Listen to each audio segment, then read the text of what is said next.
கோளும் ஒன்றாய் காண அங்கு கற்பகம் என்னும் கடவுளின் மெய்யில் 9 கோளும் ஒன்றாய் காண அங்கு கற்பகம் என்னும் கடவுளின் மெய்யில்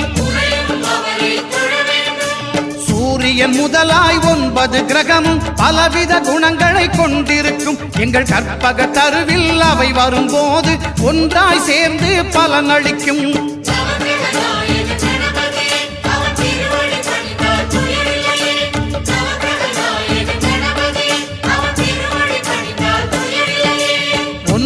கோளும் ஒன்றாய் காண